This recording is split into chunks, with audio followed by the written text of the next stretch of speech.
cultura de colocar Jesus no centro, comunicar de forma clara que a razão de ser igreja é Jesus, e fazer isso de forma enfática, inspiradora, inteligente e planejada.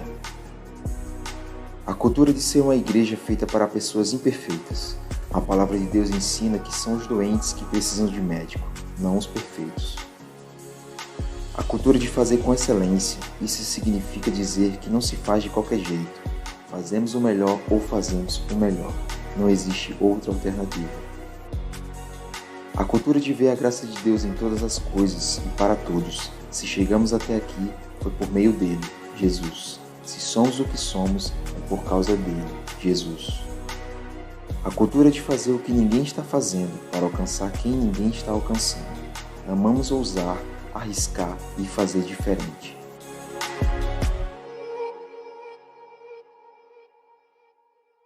Graça e paz. Oh, glória. Que alegria de estar aqui, meus irmãos. É uma bênção. Estar na minha casa, eu considero aqui a minha casa, afinal, hoje é um culto maravilhoso, porque realmente são 20 anos em que nós podemos testemunhar da misericórdia do Senhor para conosco. E até aqui, Ele nos ajudou, amém? Então vai ser uma noite de festa, mas eu queria começar. Para mim, numa noite de festa, o mais importante são os convidados. Então, você que está vindo pela primeira, segunda ou terceira vez, a gente, claro, o aniversário é da igreja, mas quem recebe o presente são vocês. Então eu queria, por gentileza, que você que está vindo aqui pelas primeiras vezes, levantasse sua mão, porque a gente tem um presente super especial e um convite também, para que no final do culto a gente possa estar batendo um papo super rápido, só para te conhecer um pouquinho melhor, mas receba, vocês não vão se arrepender, pode ter certeza, seja curioso, receba aí, permaneça aí com a sua mão levantada, porque o pessoal vai chegar aí para te entregar. Seja mais do que bem-vindo para esse culto que vai, sem sombra de dúvidas, mudar a vida de vocês. Amém? Tem mais alguém? Levanta a mão aí. Não deixa de receber não, viu? No final do culto a gente quer te conhecer melhor. Amém? Varão valoroso. Glória. Amém. Gente, eu vou falar a mesma coisa da quarta-feira. Essa semana foi uma correria. Eu ia pregar na quarta passada, acabei ficando doente, preguei quarta-feira. Vou pregar hoje mais uma vez. Mas eu vou começar do mesmo jeito, gente. Inclusive, eu quero começar profetizando. É a minha primeira vez aqui no culto de domingo, mas eu tenho certeza de que tem muita gente que também vai estar aqui trazendo a palavra no futuro, inclusive muito próximo, amém? Existem pregadores, existem evangelistas aí embaixo, então se preparem. E um conselho, quando você está nervoso que nem eu estou agora, sabe o que acontece? Tua garganta seca, meu amigo. Eu acho que eu não falei nem 2 minutos e a garganta já está seca. Então, conselho, peçam para eles abrirem a garrafinha, já chega aqui aberta, e comecem bebendo água. Primeira coisa, viu? Deixa eu beber água e depois a gente realmente vai começar, tá? Em nome de Jesus.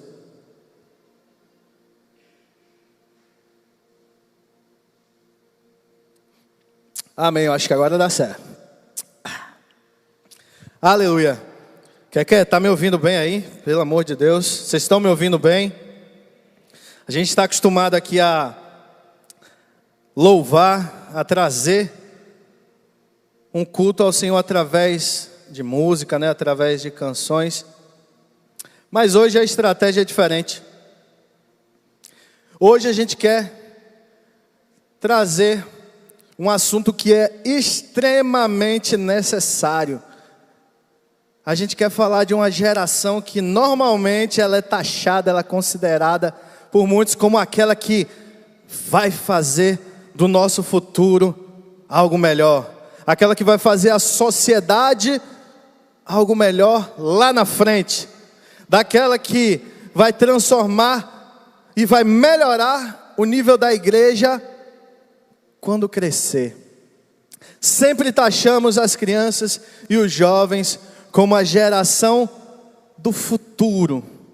Sempre aquela ideia de que eles terão sim um efeito, terão ali causas que impactarão a realidade, só que não agora.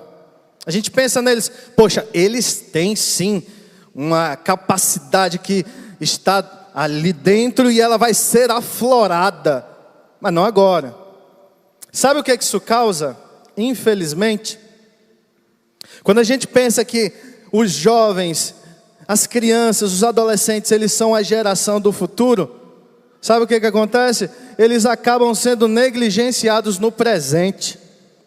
Muitas vezes, e por favor, que essa palavra não seja confundida como uma palavra apenas para os pais irresponsáveis, não.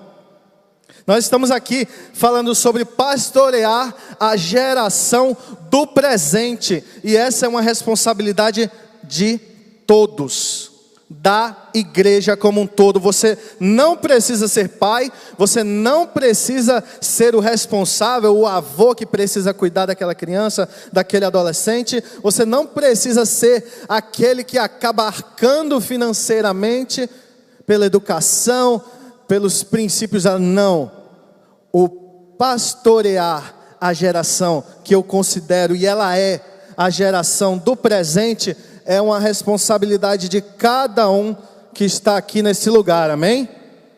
Então, em nome de Jesus, vocês que não são pais, vocês que não são responsáveis, prestem muita atenção, porque essa palavra também é para cada um de vocês. Sabe qual é a consequência dessa nossa omissão, dessa nossa negligência com a geração dos jovens, das crianças? Ela é muito clara. Nós temos visto níveis alarmantes, coisas assim que a gente nunca viu, de saúde mental totalmente destruída das crianças. Gente, depressão tem sido algo assim, a gente vê em cada esquina, em cada casa. Ansiedade, TDAH. Gente, as crianças estão sofrendo. As crianças, os adolescentes estão sofrendo. Gente, se a gente for falar de suicídio, é uma coisa absurda. Ela vinha crescendo, infelizmente, aos pouquinhos, mas teve um pico nos últimos tempos. Por quê? Porque nós temos negligenciado o cuidado dessa geração. E os impactos não serão futuros, os impactos são agora. O risco de vida é agora. Crianças têm se suicidado, crianças têm tido depressão. Hoje, nós que somos a igreja de Cristo, precisamos fazer algo a respeito, amém? Então, para que a gente entenda melhor a nossa missão como igreja, nós vamos usar uma das histórias mais famosas de todos os tempos. Estou dizendo, a garganta seca, viu? Nós vamos usar a história de Davi e Golias. Eu vou usar esse exemplo e acredito que um dos pontos que precisa ser esclarecido é que ele não era mais uma criança. Muitas vezes a gente é ensinado como se ele fosse um jovenzinho mesmo, né? Ali um adolescentezinho.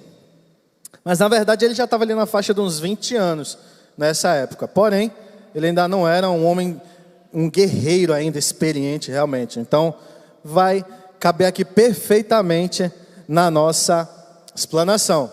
Então, resumidamente, já que é uma história tão conhecida, vamos só relembrar qual era a história. O povo de Israel estava em guerra contra os filisteus. E tinha um cara de simplesmente 2,92 metros chamado Golias, que lutava desde que era jovenzinho. O cara era preparado para a batalha, meu irmão. O cara era um matador profissional. E o cara chegava todo dia, isso aconteceu durante 40 dias. Ele chegava de manhã: meu irmão, tem algum homem aí? Vamos fazer o seguinte, se tiver algum cabo aí que queira se meter comigo, se ele vencer, a gente simplesmente se rende, vocês vencem. Agora, se eu vencer, aí vocês vão ter que se render a nós. Então, durante 40 dias, de manhã e de tarde, ele ia lá e desafiava, desde o menor do exército até o rei Saul. Escutaram aquela afronta. O que foi que eles fizeram? Tremeram de medo. Fizeram nada, amigo. O que foi que aconteceu? Jessé, o pai de Davi, disse: meu filho, olha, os seus irmãos, os 3 mais velhos, estão lá na batalha. Então faça o seguinte, pega umas coisinhas aqui, pega uns alimentos, vai lá, vai ver como é que eles estão. Aí você dá um agradozinho lá para quem cuida daquela parte de liberar você para ir ver. E aí fala com eles. Davi, muito obediente, nessa época ele já cuidava das ovelhas, deixou alguém lá cuidando das ovelhas e foi. Quando ele chegou lá, ele viu aquele gigante metido a besta, simplesmente afrontando. E Davi pergunta para o pessoal: o que está acontecendo aqui? Vocês estão ouvindo esse cara, não? O que está acontecendo? Por que ninguém faz alguma coisa a respeito? Se alguém for lá enfrentar, o que acontece? Acaba é corajoso, viu? Aí falaram: rapaz, o rei, se alguém enfrentar ele, vai dar a filha dele como esposa e ainda vai fazer um cara muito rico. Interessante. Ok. Então, para resumir a história, a gente vai já nos detalhes. Para resumir, Davi foi lá, enfrentou o caba, arrancou-lhe a cabeça e simplesmente se tornou um dos maiores exemplos da história de um homem que segue o coração de Deus. Mas, meus irmãos, o que a gente quer trazer aqui é: Davi, ele não era visto de jeito nenhum como alguém que ia ter um impacto naquele momento. Davi, assim que chegou, o irmão dele olhou para ele, o irmão mais velho, Eliabe: peraí, o que você está fazendo aqui? Já sei, você veio aqui para fuxicar, não é? Você não tinha nem que estar aqui. O que você está fazendo? Cadê tuas ovelhas? Tu não é cuidador de ovelha? O que você está fazendo aqui, meu irmão? Eu sei, tu é ruim. A Bíblia fala: bem conheço da maldade do teu coração. Ele estava falando literalmente: eu sei que tu não presta. Tu é um caba safado. Sai daqui, meu irmão. Aí, para fazer coro ao que Eliabe, o irmão mais velho dele, disse, o que foi que Saul falou? Saul até foi mais educado, mas falou: meu filho, esse rapaz aí é matador. Você viu o tamanho dele? Ele já é experiente, já mata grandes guerreiros facilmente. Então, por gentileza, sabe o que os dois falaram? Cara, você está atrapalhando. Você está atrapalhando. E infelizmente, grande parte da igreja tem tido esse discurso. Olha para a criança, olha para o adolescente. Você está atrapalhando. Você está atrapalhando o meu culto. Você está atrapalhando o meu momento com Deus. Mas sabe o que desde o início da história de Davi ele já era tratado? Deus, ele não vê como as pessoas veem. Deus, ele vê o coração. Vamos ler aqui por gentileza. Primeiro livro de Samuel 16, versículo 7.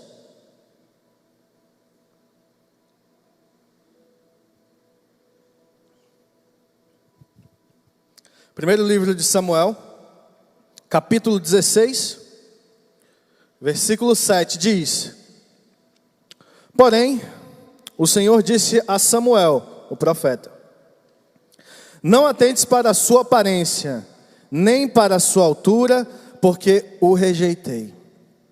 Porque o Senhor não vê como vê o homem. O homem vê o exterior, porém o Senhor, coração. Igreja, esse é o início da mudança que nós precisamos ver, não só nos pais, não só nos responsáveis, mas a mudança que nós precisamos ver na igreja de hoje não enxergue a criança apenas com os olhos externos. Não veja só o exterior. Ele é muito pequeno. Ele é muito inexperiente. Ele não vai ajudar, ele vai atrapalhar.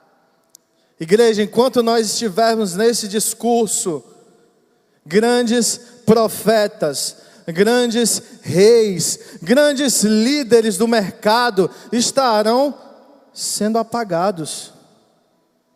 Grandes servos do Senhor, grandes pessoas de oração, grandes pessoas ousadas, elas poderão estar sendo apagadas.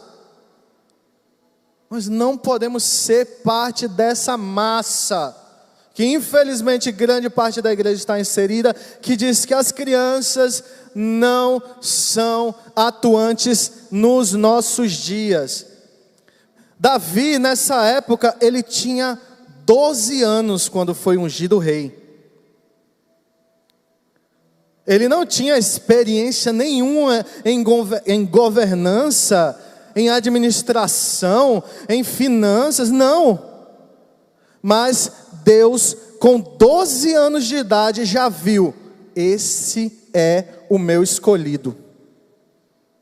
Ele pode não ter aquilo que é preciso agora, mas eu já o escolhi. Igreja, eu quero fazer um adendo na verdade. Não só as crianças, não só os adolescentes, mas também a todos aqueles que são marginalizados. Todos aqueles que a gente pensa, não, esse não é o momento dele. Por exemplo, uma grande parte pensa assim: os idosos também não podem servir. Já foi o tempo deles, agora é o momento deles de descansar, agora é o momento deles, de curtir, eles já fizeram sua parte para a sociedade. Não, agora é hora deles ficarem em casa, curtirem os netos. Igreja, enquanto houver fôlego, ação, oportunidade de agir, idoso, criança, deficientes que são marginalizados, todos eles têm sim a necessidade de agir agora. Davi tinha 12 anos, mas ele já impactou no presente. Ele não precisou envelhecer para ter uma atitude e para ser escolhido pelo Senhor. Eu vou dar um exemplo muito próximo. Eu não preciso nem ir longe, e eu vou dar exemplos de pessoas aqui que impactaram o mundo, mas também exemplos de pessoas extremamente próximas. Um aluno nosso, Vitor, eu até perguntei para o pai dele, que eu estava na dúvida com a idade dele na época, mas Vitor, um menino daqui, da família de Miriam e Paulo, ele tinha de 6 para 7 anos, isso foi o que Paulo falou, viu Miriam? Se ele está errado, aí veja com ele. Mas esse garoto de 6, 7 anos, por uma misericórdia do Senhor, aleluia, glória a Deus por isso, ele veio para a semente de fé e se converteu. E sabe o que foi que aconteceu?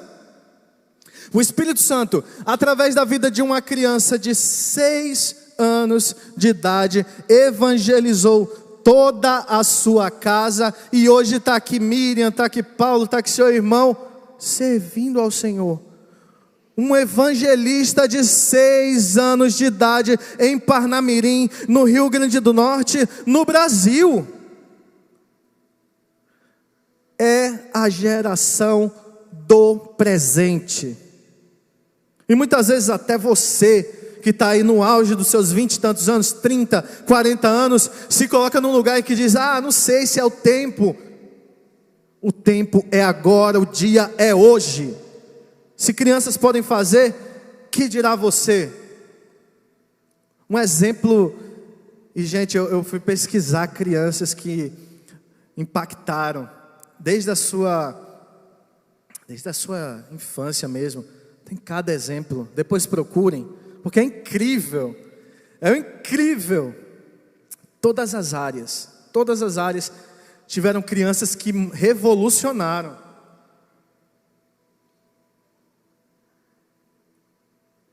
Uma que me chamou muita atenção é do Mozart, Wolfgang Amadeus Mozart. Simplesmente uma mente extraordinária, claro. Aos 3 anos de idade ele já começou a aprender. O pai dele, com 3 anos de idade, ele teve aquele diferencial que é o que a gente está falando aqui. Ele não viu só uma criancinha ali mexendo, quase quebrando o piano da irmã mais velha. Ele olhou para aquele menino e viu: ele é diferente. O pai dele foi atrás, buscou, capacitou. Com 5 anos ele começou a compor. Coisa simples. As primeiras sinfonias foram compostas aos 8 anos. Você tem noção da complexidade que é uma sinfonia? Aos 9 anos, sonatas. Aos 11, óperas. E aos 12 anos ele estava compondo missas. Igreja, uma criança transformou o mundo. Ele é exemplo até hoje. Ele revolucionou não só o campo da música, mas ele tem influência em vários outros. Então, enxerguem a criança como Deus enxerga. Não só o exterior, mas olhe o coração dessa criança. Vamos para o segundo ponto, por gentileza. Abram em 1 Samuel também, 17, 28.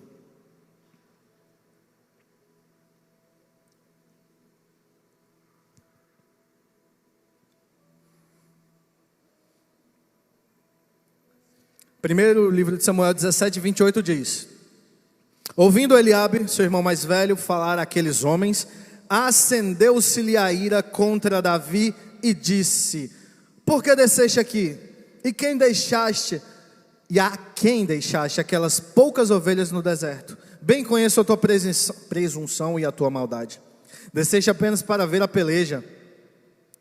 Sabe o que ele estava fazendo na prática? Irmão, você não tem nada a ver que está aqui. Sai. Não só a nossa geração de adultos tem visto as crianças e adolescentes como aqueles que atrapalham e não fazem nada, mas muitos deles também têm a atitude, têm uma ação ativa de impedir. Então veja, primeira coisa que nós estamos dificultando, não fazemos nada. Segunda coisa, impedimos. Eu acredito que todos viram aqui agora os nossos voluntários. Eu não vou chamar de voluntários mirins, porque eles são voluntários tal qual esse varão valoroso, aleluia. Eles podem servir, eles servem. Quanto tempo nós somos daqueles em que vamos, não, servir, talvez quando ele tiver um pouquinho mais velho, viu? Aí a gente vê. Não sejamos essa geração.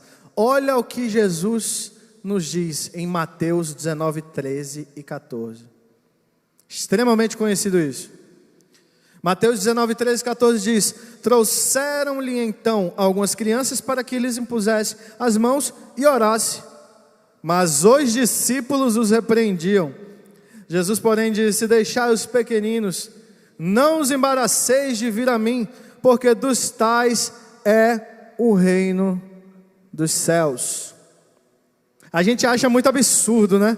Quando a gente lê agora, esses discípulos são os piores, não prestam, né? Mas se coloque no lugar dele mais uma vez. Estava lá Jesus, e o contexto é o seguinte: Jesus estava debatendo com os fariseus conceitos, estava ali num assunto cabeça. Então eu fico imaginando os discípulos falando: cara, o assunto está pesado aqui, o negócio é alto nível. Aí vem botar criança no meio, está atrapalhando, meu irmão. Não tem nada a ver isso. E o que Jesus nos fala claramente: não as impeçais, porque pelo contrário do que vocês pensam, o reino é delas. Então, ao invés de não prestarmos atenção, ao invés de vermos elas como alguém que atrapalha, prestem atenção nelas, porque delas é o reino. Quando aprendermos com as crianças, aí então seremos também uma geração de adultos melhores. Agora, um dado aqui que talvez seja novo para muita gente aqui, mas que é muito conhecido no evangelismo de principalmente crianças, é a janela 4,14. Alguém já ouviu falar da janela 4,14?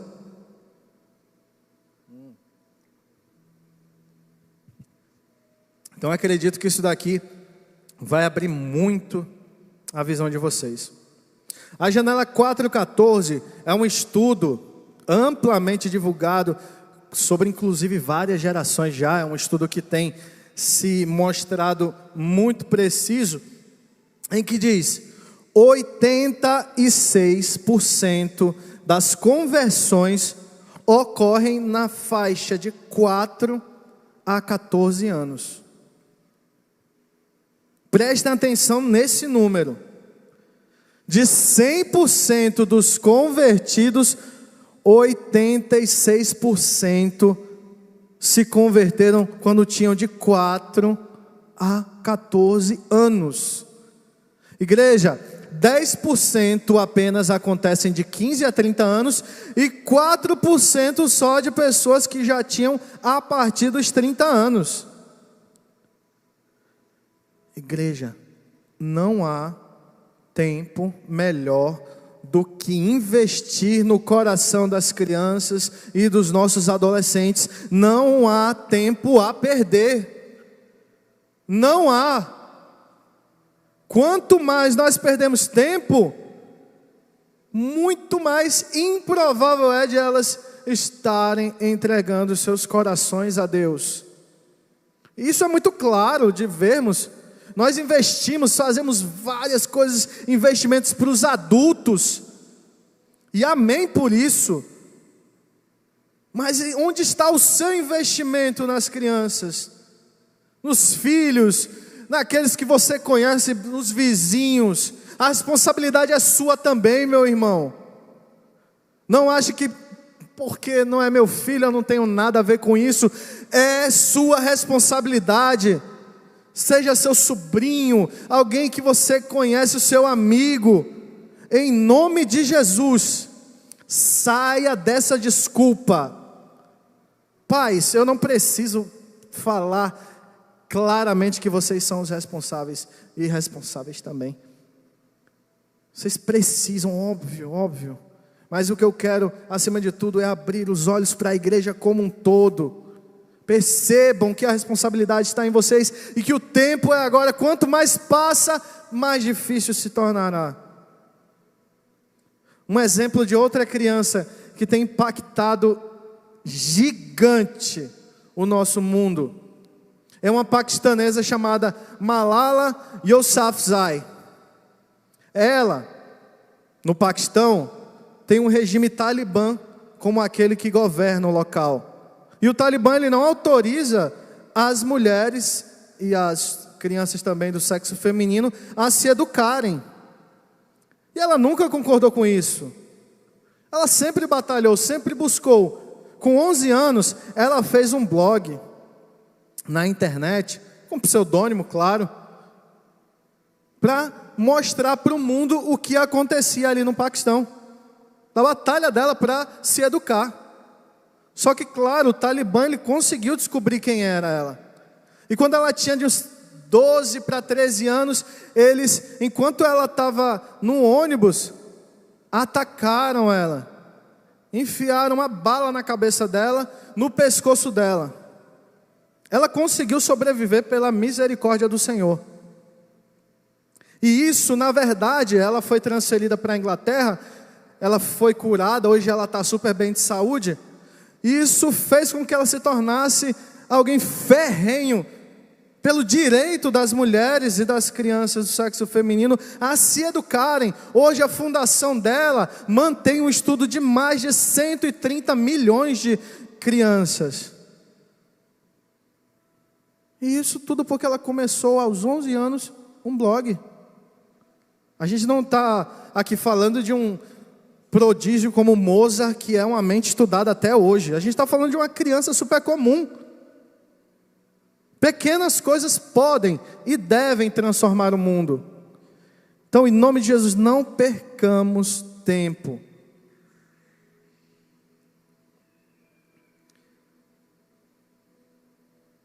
O louvor já está subindo, oh glória. Vou falar aqui rapidamente sobre um último ponto. Tem que pular bastante coisa. Acredito que a gente pode conversar muito sobre esse assunto, igreja. Mas eu vou falar sobre um problema que tem. Isso é algo extremamente comum na nossa sociedade, na nossa igreja como um todo. Nós temos a tendência de, até mesmo quando nós vamos ajudar, nós queremos ajudar nos nossos próprios conceitos. A gente quer ajudar ela, mas é no nosso molde. Vou dar um exemplo na palavra dessa situação que Davi estava metido. Abram 1 Samuel, está no 17, versículo 38. Olha o que fala. 1 Samuel 17, 38.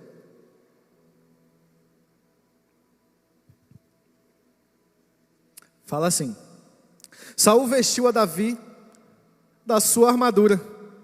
Ele pôs sobre a cabeça um capacete de bronze e vestiu de uma couraça. Sabe o que foi que aconteceu? Davi, pesado com aquele negócio, nunca tinha usado, foi tentar andar. Tu acha que ele conseguiu levantar a espada? Tu acha que ele conseguiu pelo menos andar, ser ágil com aquele negócio super pesado? É óbvio que não. Saul tentou colocar Davi naquilo que era a ajuda que ele achava pertinente. Não, se ele vai para uma batalha, ele precisa de uma armadura. Então está aqui a minha armadura, tem que ser desse jeito que você vai lutar a sua batalha. Esse é o nosso problema. A gente pensa assim: não, eu vou ajudar meu filho, eu quero que ele seja alguém de sucesso na vida dele. Então, primeira coisa, estude. E aí você vai escolher. Você pode escolher. Você pode ser advogado. Você pode ser doutor. Ou você pode ser um engenheiro. Não, vou te dar a opção, né? E que não passe disso.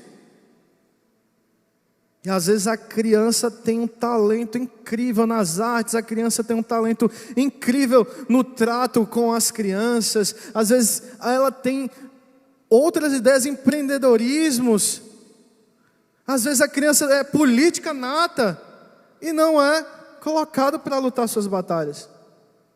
Às vezes a gente quer colocar todo mundo no padrão. Não, para ser bem sucedido, você tem que estudar e ser concursado, meu filho.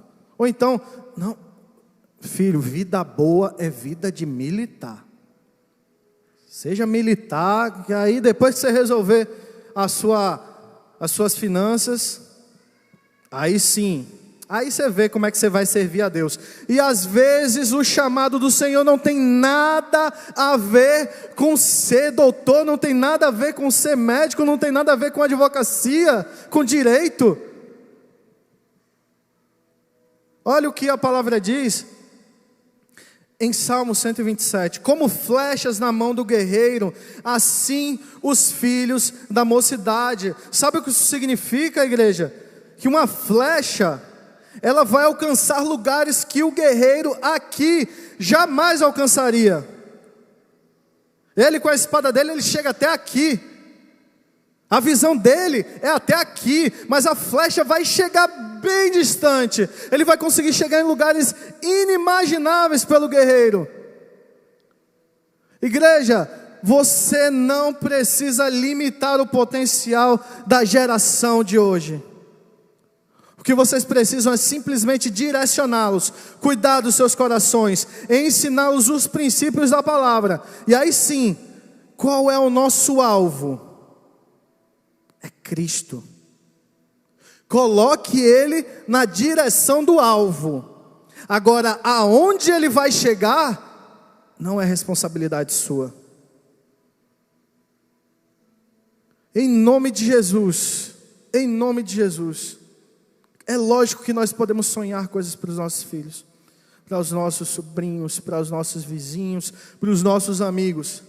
Mas jamais deixe com que eles sejam limitados à sua visão de sucesso.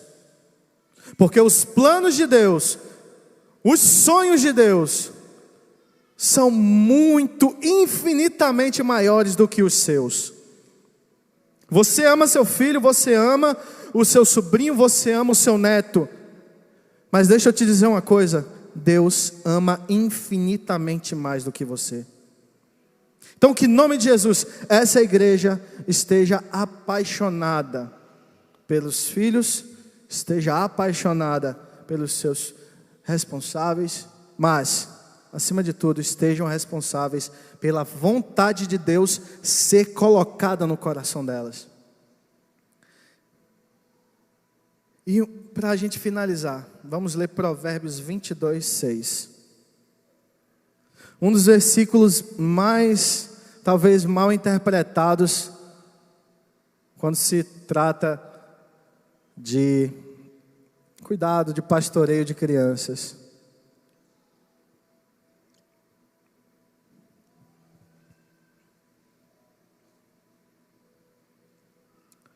Ensina a criança no caminho em que deve andar, e ainda quando for velho, não se desviará dele. Nós vemos uma promessa do Senhor maravilhosa. Ah, Deus, se eu ensinar o caminho para o meu filho, olha, o caminho é esse, ele nunca vai se desviar. Então o que eu preciso fazer? Eu preciso só apontar para ele e dizer, ó, tu vai por aqui, viu? Vai lá, vai indo, ó. O sucesso é esse aqui, vai direto, tem erro não. E eu fico aqui parado. Nós lemos da seguinte forma, olha a diferença, uma letra faz toda a diferença. Ele fala, ensina a criança no caminho, e não ensina a criança o caminho. Sabe qual é a diferença? Quando ele está falando, ensina a criança no caminho, significa que você está inserido no caminho também.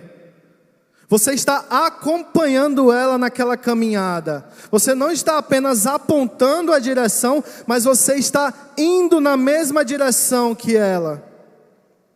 Enquanto você busca mais da face do Senhor, o seu filho está do lado também, te vendo buscar a face, e ele vai seguir esse mesmo caminho.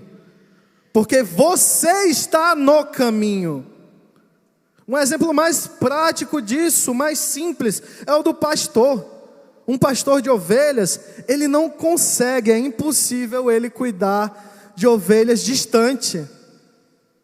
Não dá, as ovelhas são cegas. Elas não enxergam um palmo na frente. Então imagina um pastor com o cajado dele, ei, dobra aí à direita. Agora tem que desviar dessa pedra aí, ó. Presta atenção no espinhadeiro. Elas não vão conseguir. O pastor precisa estar junto delas, próximas, dizendo, olha, o caminho é esse. Quando desviar um pouquinho, traz para cá. Quando ela se afastar um pouquinho, ei, vem para cá junto. Igreja, em nome de Jesus, não sejamos daqueles que simplesmente apontam o caminho, mas somos daqueles que fazem com que os corações das crianças estejam clamando: Deus, vem, derrama a tua glória. Mas não é só uma orientação, é uma prática que nós mesmos estamos atuando, e simplesmente o seu exemplo vai arrastá-las. Então, em nome de Jesus, já pode ficar de pé, já estamos encerrando.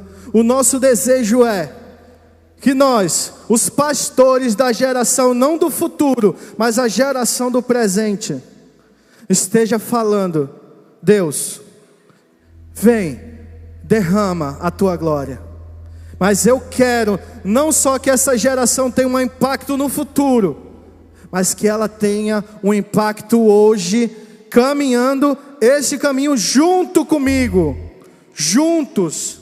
Igreja, quantos aqui estão agora abrindo os olhos e entendendo que a responsabilidade das nossas crianças e dos nossos jovens é de cada um de vocês, igreja? O convite para esse dia, para essa noite, é que você se coloque no lugar de pastor desta geração, e que em nome de Jesus, os efeitos não precisarão chegar daqui a 10, daqui a 20 anos, mas nós vamos ver efeitos das nossas crianças hoje, nessa semana, nesse mês, durante a pandemia, depois da pandemia. As crianças serão evangelistas nas suas escolas, serão evangelistas em casa, na rua, onde elas estiverem. E em nome de Jesus, sim, quando todos que agora são a geração, o nosso futuro também será brilhante. Aí o nosso futuro também será muito melhor, a nossa sociedade terá paz. E que em nome de Jesus a semente de fé também chegará a um novo nível, quando as crianças sejam consideradas a geração do presente. Amém? Em nome de Jesus.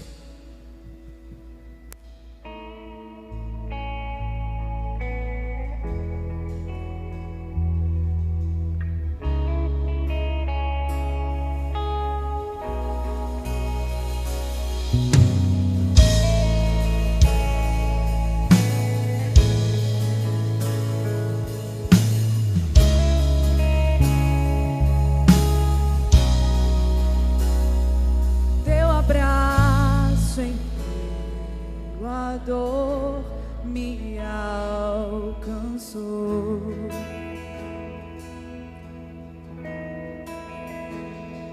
Sem restrições se entregou por mim.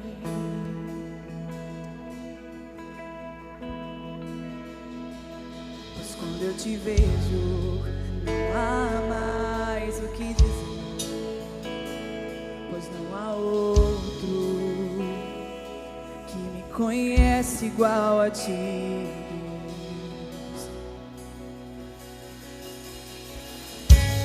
Volto os meus olhos pra tua presença, deixo tua glória ganhar forma em mim.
Nós queremos, Pai, em nome de Jesus, levantar um clamor nesse momento.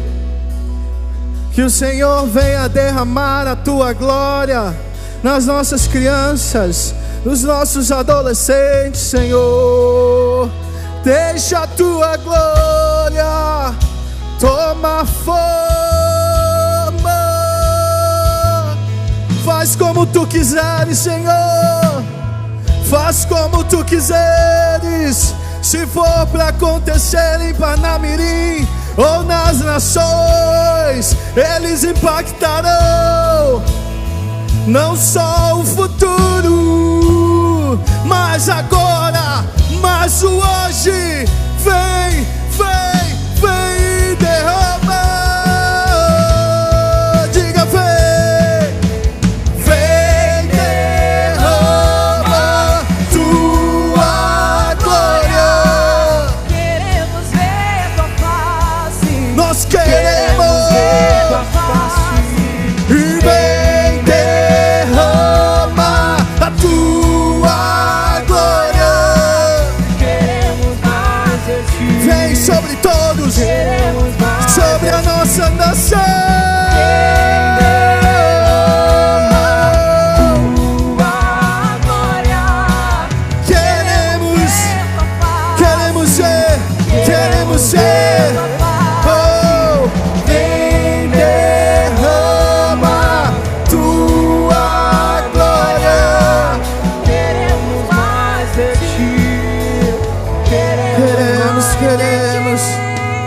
Queremos. E em nome de Jesus, nós vamos ver, nós vamos conseguir ver, igreja, Passagem de Areia sendo totalmente transformada. Nós veremos Parnamirim ser transformada, igreja.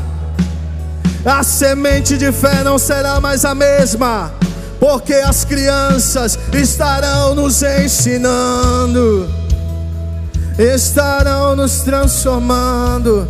Então enche o seu coração agora e diga: vem e derrama, Senhor, sobre as crianças e sobre nós. Diga à igreja: vem, derrama Tua glória. Queremos ver Tua face, queremos ver Tua face. Vem, derrama Tua glória. Queremos mais de Ti, queremos mais de Ti.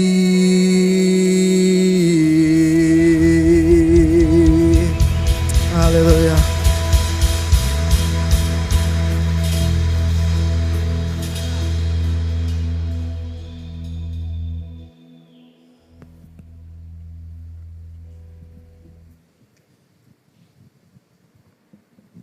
Podem sentar, queridos, quem ainda não sentou.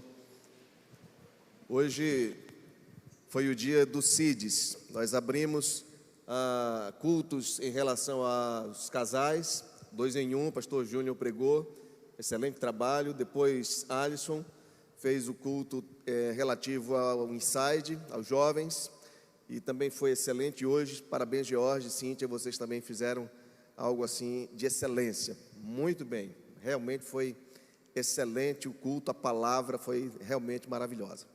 Parabéns. Vamos ter ainda, talvez até final do ano, um culto em relação ao viver.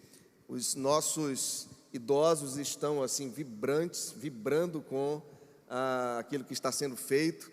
E eu fico muito feliz de ver a igreja hoje, depois da maturidade que nós adquirimos, né, com toda a experiência de 20 anos que temos, mas aprendendo sempre. E hoje nós estamos estabelecendo a igreja cuidando de setores assim. Cada faixa etária, cada faceta da vida das pessoas, nós estamos com a intenção de cuidar, de injetar, de fazer com que a pessoa viva da melhor maneira possível dentro daquilo que ela está vivendo no momento. Crianças, jovens, adolescentes, casados. Por que pulei de jovens adolescentes para casados? Porque hoje na nossa igreja, se o adolescente casar, e aqui já aconteceu, não é? Se o adolescente casar, ele tem 15 anos, casou, ele vai passar imediatamente para o ministério 2 em 1, porque agora ele é casado. Mas pastor, mas ele continua sendo adolescente jovem. Sim, mas casado. Quanto mais rápido ele entender que a sua situação mudou, mais rápido e feliz será o desenvolvimento dentro do casamento. Amém? Então, não é o aniversário da igreja hoje, foi dia 28 e nós vamos comemorar na conferência que vai acontecer em dezembro, mas temos 20 anos de história e isso vale alguma coisa. Deus nos trouxe até aqui, graças a Deus. Muito bem, quero falar dos empreendedores, temos dois, como sempre. Aqui está a empresa MVN, é do Thalisson, rapaz aqui da nossa igreja, aqui está o número dele. Ele trabalha com esquadrias de alumínio, vidro, ele faz tudo que você imaginar dentro dessa área, não é? E ele garante para você um bom preço e qualidade também. Se ele não fizer, você vai saber, então, sabe como é que é. Nós anunciamos aqui os profissionais e cada profissional garante preço e qualidade daquilo que faz. E aqui está a esposa dele, não nenhuma dessas aqui, ela é mais bonita. A Aline, ela desenvolveu e inaugurou, se não me engano, sexta-feira, essa loja, E-Story, aqui em Parnamirim, cuidando de vestir as mulheres, né, com estilo e ver que todas essas parecem que são crentes, né? Elas estão vestidas adequadamente. Então você, irmã, pode buscar lá que você vai encontrar uma roupa bacana para você se vestir e, como eu disse, bem bacana mesmo. Empreendedores é aquilo que de mais importante existe numa sociedade. E eu digo, dentro de uma igreja também, as pessoas empreenderem, elas pensarem em como desenvolver um negócio é algo impressionante. É por isso que os países desenvolvem, as cidades desenvolvem, porque empreendedores empreendem. Então eu te animo a pensar sobre isso. O que você poderia fazer como um negócio próprio, como uma iniciativa tua para desenvolver um negócio, transformar matéria-prima em um produto e com isso fazer dinheiro? Eu tenho certeza que Deus pode colocar uma brilhante ideia no seu coração. Vou chamar a Keila, que vai falar sobre o empreendimento que eles têm e que nós estamos numa parceria que ela vai explicar melhor. Graça e paz, tudo bem com vocês? Quem já ouviu falar do Grupo LK? Muito bem. Bem original, né? Lailson e Keila. Que lindo, né? Meu maridão ali. E eu quero começar esse momento expressando minha gratidão a dois homens aqui, né? Pastor Pedro, que despertou em mim esse lado empreendedor, e meu esposo, né? Depois que a gente casou, aí que ele despertou esse lado. Eu era meio acomodada e tinha muito medo de empreender. E esses homens aí me ajudaram nesse aspecto. Mas vamos falar. Quem sabe que a gente tem uma parceria com a igreja? Pouca gente, né? Temos. A gente recolhe os recicláveis da sua casa, certo? E essa renda é revertida em cesta básica. Então, vamos pegar o gancho aqui de George, de Cíntia aqui com Cides, né? É uma boa oportunidade de vocês estarem ensinando aos seus filhos, sobrinhos, netos, quem quer que seja, a fazer a diferença com algo que iria para o lixo. Então, você vai estar cuidando do seu meio ambiente, né? Da sua casa, do seu bairro, você vai gerar menos lixo. E, por outro lado, esse lixo está sendo destinado corretamente. Então, eu vim aqui só falar um pouco. Isso aqui é o que a gente recolhe, tá? Está nas mídias sociais. Qualquer coisa é só dar um toque. Esse telefone que está aqui é de Lailson. Pode entrar em contato com ele. Se você tem algo em grande volume, não dá para trazer para a igreja, não tem problema. Lailson vai lá e recolhe. Você entra em contato. A gente já faz isso com algumas pessoas aqui da igreja. Tá bom? E a única coisa, tenham só o cuidado, aquilo não é lixo, aquilo vai ser reaproveitado. Então, irmão, não joga aquilo que é lixo orgânico junto.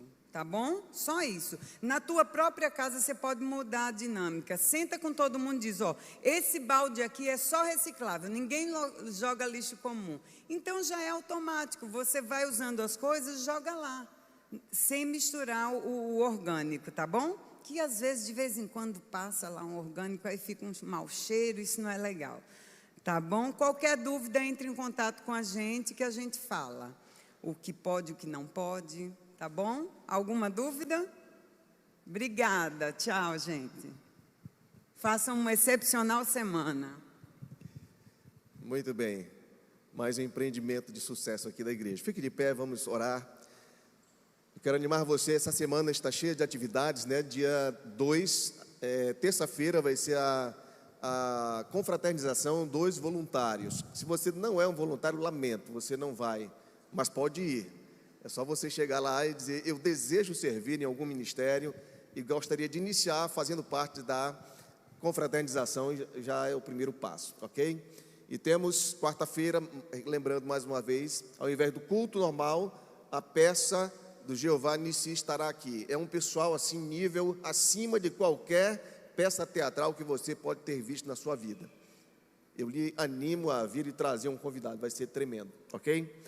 Pai, muito obrigado, Senhor, por essa palavra tão oportuna que foi trazida hoje, porque as crianças são um tesouro que o Senhor nos entrega nas mãos para cuidarmos, zelarmos, ensinarmos a que elas vivam no Teu temor, Pai. A Tua palavra tem nos mostrado que ela é viva e eficaz, porque temos criado os nossos filhos diante do Senhor, no temor do Senhor, e eles têm se tornado grandes adultos, te servindo com fidelidade, Pai. Nós te agradecemos por isso, Senhor. E eu te peço, traz de volta aqueles que estão afastados, ó Deus. Aqueles filhos que estão, por qualquer razão, por causa da maldade desse mundo, foram, de alguma forma, levados por esse mundo. Senhor, eu te peço em nome de Jesus, traga-os de volta ao convívio da Tua casa, ao convívio, ó Deus, com o povo de Deus, para que eles possam desenvolver seus dons e talentos na Tua obra, Pai. Em nome de Jesus, nos dá, Deus, eu te peço uma semana abençoada diante do Senhor e com aquilo que o Senhor, só o Senhor pode fazer por nós, que são os livramentos, a proteção, a provisão, ó Deus, a cura, a saúde, que o Senhor nos guarde de todo mal, eu te peço, em nome de Jesus. Amém. Vão em paz, em nome de Jesus.